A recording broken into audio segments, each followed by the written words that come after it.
Indiana, Miami coming up Monday night. Indiana favored in this one on FanDuel by 8.5. That number has stayed pretty solid. Opened at 7.5. It went up to 8.5. And at this point, it's been pretty solid. I can't imagine this line is going to move again. Maybe when we get closer to game time, it does, but it's set at a really good number right now. And honestly, this is going to be a really, really interesting football game to watch between the Indiana Hoosiers and the Miami Hurricanes. So much so that I have a family member. He's a cousin-in-law who was driving down. My in-laws were just telling me this the other day. He is driving down from Indiana to Miami. They are not buying tickets. They are just going to, go around the stadium and get tickets. Have you ever done that? Has anybody ever done that before?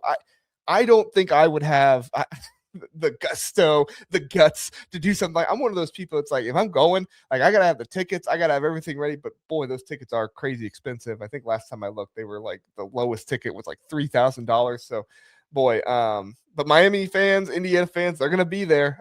These are two rabid fan bases, especially Indiana right now with, how much success they're having in that they've never had before in college football. So I expect this is going to be a huge game with a lot of Indiana fans there, even it being essentially a home game. I mean, it's at the home stadium for Miami. Still think there's going to be a lot of Indiana fans there. I would not be surprised if they have 40% there, maybe even 50-50, dare I say 60% Indiana. That's just how crazy these Indiana fans are, and crazy in a good way. I'm not insulting you by this, Indiana fans, but I have 5 questions I want to get to for this Indiana-Miami game. And I believe the answer to these 5 questions will determine the game between Indiana and Miami. So let's just go ahead and get it right into it. And some of these are about Indiana. Some of these are about Miami. I just think that these are 5 questions that are going to completely decide the game, in my opinion. So question number 1, can Carson Beck still be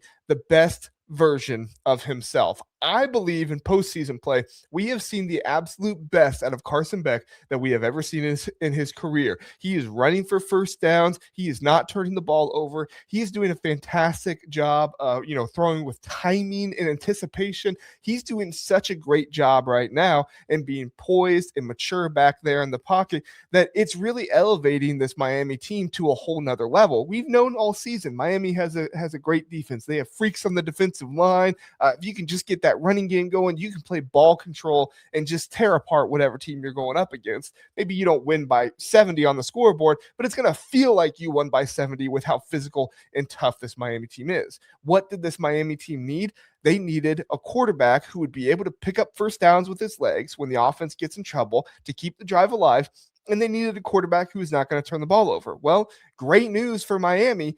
Carson Beck's been doing that in the postseason. Yards per carry in the regular season, Carson Beck had 2.6 yards per carry. In the postseason, 3.7 yards per carry. He's been fantastic in only 3 games, 3.7 yards per carry. Turnover worthy throw percentage, turnover worthy pass. Turnover worthy play percentage. So this doesn't just include turnover, possible interceptions. This also includes if you fumble the ball or something like that. In the regular season, Carson Beck, it wasn't bad, 2.3%. That's honestly not bad. I think a lot of times people give Carson Beck a really bad rap because of the Louisville game with the 4 interceptions, but honestly, he's not done a terrible job of turning the ball over this season. Some inopportune ones, sure, but he's not been terrible with that.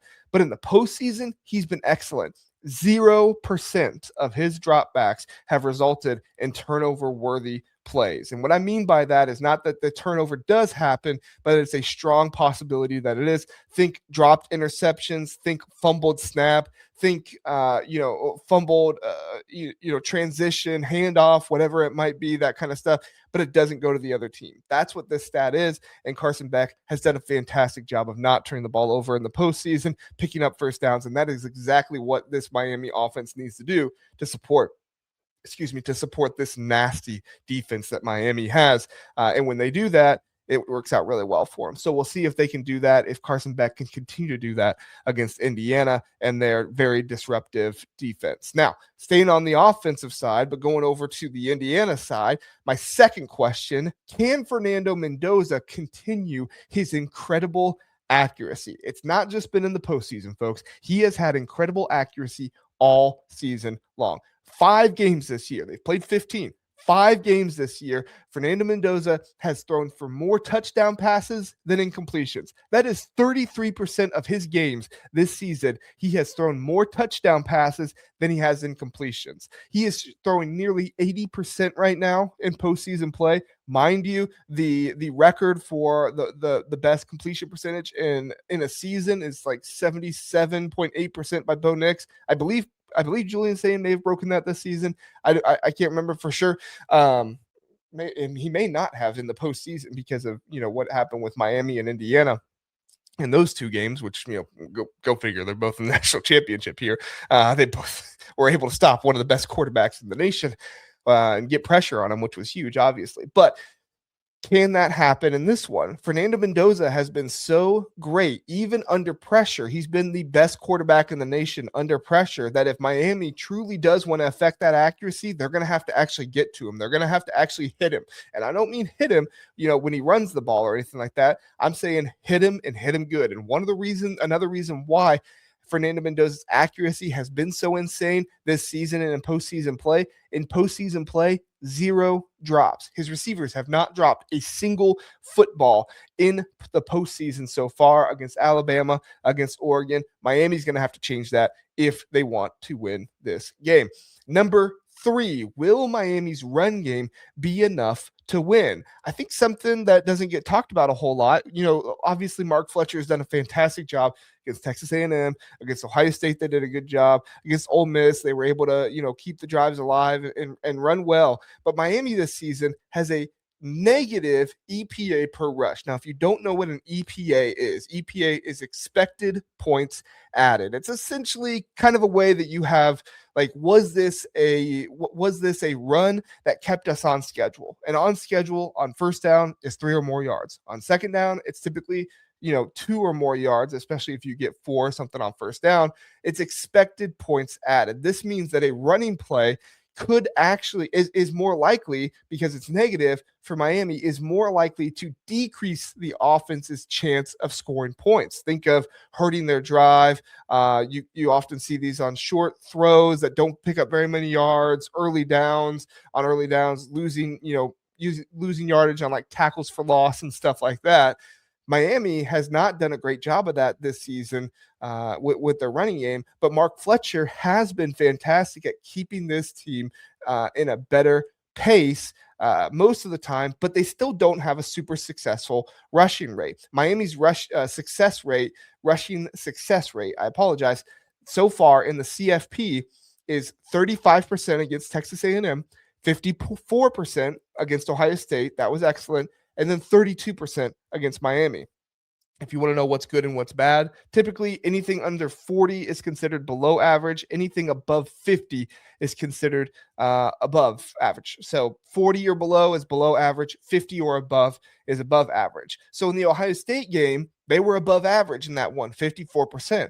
But in the Texas A&M and the Ole Miss game, they were below average. And all of those games for Miami, they actually had a worse rushing success rate than their opponent, which is huge, right? But Miami, because of Carson Beck being able to keep drives alive, because of the passing game, because of his ability to not turn the ball over or anything like that, and because of the defense, quite frankly, as well, stopping the other team in their passing game by getting a lot of tackles for loss, sacks, and at the very least, pressures on the quarterback. I think they only had 1 sack against Ole Miss, but still pressures on the quarterback to kind of affect what they were doing there.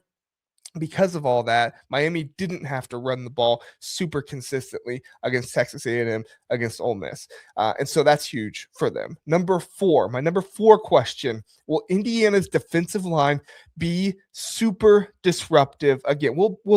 I guess, should I put it this way? Number 4, will Indiana's defensive line be disruptive enough against this Miami offensive line? A key reason that Indiana has won every ranked game, they've won every game this season, but every ranked game they've played this year is because of how disruptive that defensive line has been. If you watch the film breakdown I did of the defensive line, you see some of the tactics and some of the scheme that they employ in the trenches that make them so dangerous. They've had 3 or more sacks in every game against a ranked team this season. They've had 6 or more tackles for loss in every ranked game this season as well. The only team that was I mean, they weren't ranked at the time, but this team did almost beat them, and it was Iowa. Iowa was the team that they almost beat, or that almost beat them. Really, if Mark Gronowski hadn't gotten hurt, they would have had a very good shot. I don't want to say they would have beat them because we don't know, but they would have had an excellent shot at beating Indiana in that game. But because of Iowa and their ability to not let Mark Gronowski get sacked and Tim Lester's game plan, it really, really hindered Indiana's defense to be able to get those negative plays that they do so well against. Now, they still did get 6 tackles for loss against them, so it's not like they completely neutralized them. But two of the things that Iowa did in that game to really take away the negative, plays in the passing game, the sacks and different things like that, and getting pressure on the quarterback, two of the things that they did was they put Mark Gronowski on the move a lot. They didn't necessarily run him every single time, but they put him on the move a lot. They put him outside the pocket. They moved the pocket, whatever they had to do. And that really disrupts what Indiana does, because Indiana is essentially relying on your quarterback to stay still. Aiden Childs actually had a good amount of success early on against Indiana as well. Not for the rest of the game, but early on as well, because Michigan State was doing a lot of the same stuff too, where they put the quarterback on the move. Also, they got the ball out quick. When Mark Gronowski was not under pressure, he got the ball out with 2.38 seconds, an average of 2.38 seconds time to throw. If you can get the ball out before 2.5 seconds, that's excellent. They were getting the ball out on average of 2.38 seconds with Mark Gronowski in that game, and that was huge. That really stopped Indiana, because Indiana does kind of have to stunt and develop their pass rushes a little bit, and so that does take a little bit more time. But because of how many guys they drop into zone coverage, they typically get that time. But it was the simulated pressures that Indiana was running that Mark Gronowski, fifth-year guy, I mean, a super smart quarterback. He's seen it all. Even at the FCS level, he was seeing simulated pressures. But because of how smart he was and adaptive he was able to hit those quick throws. And when you go into simulated pressure, you are retreating right away into coverage. And because Indiana's not typically sending 7 or 8 guys, they're retreating right away into coverage. But when that happens, Mark Gronowski can find the spots, find the areas where guys are still retreating. They're not necessarily ready for the pass deflection or whatever it might be, and he is able to pick those things there. He was able to pick those things against Indiana. Now, nobody else has really been able to do it since, so obviously Bryant Haynes has changed some things and made sure that doesn't happen. But I will be very curious to see, does Miami do either of these two things, or does Miami do both of these things? I'm going to be very interested. And my final question, number 5, can Miami, number 5, can Miami stop Indiana's contested catches? Now, this is not something you're going to hear a whole lot about going up into the game, but I think it's one of the most important questions in this game. Indiana's wide receivers have caught 10 of the 13 contested passes in the postseason. Charlie Becker, 5 for 6. Elijah Surratt, 5 for 6. I think it was either Cooper or Williams had the other one, but they didn't catch it. So that adds to it there to be 10 of 13.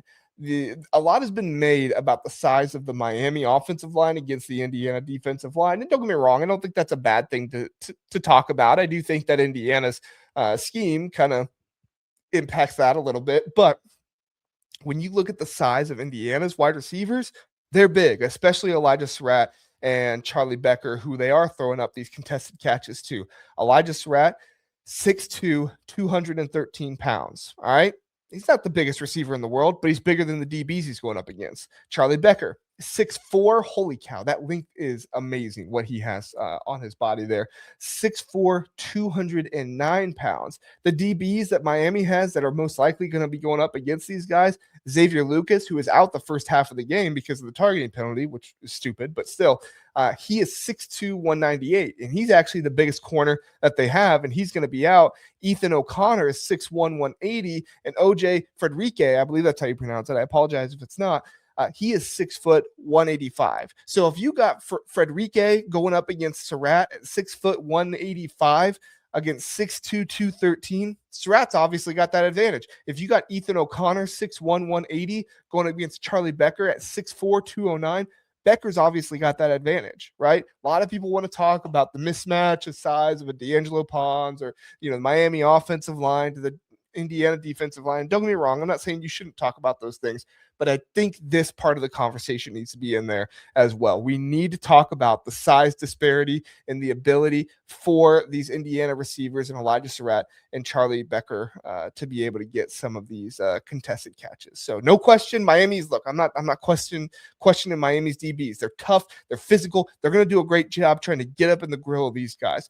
But at a certain point, you only have so much length. You only have so much girth, and the other team has more girth, has more length. Pause. That they are able to really. Can't believe I said that. That they are going to be able to really stop the other team from being able to stop to stop your contested catches. I screwed myself up now, so I will end it there at this point because I said something that I'm rather embarrassed by now. So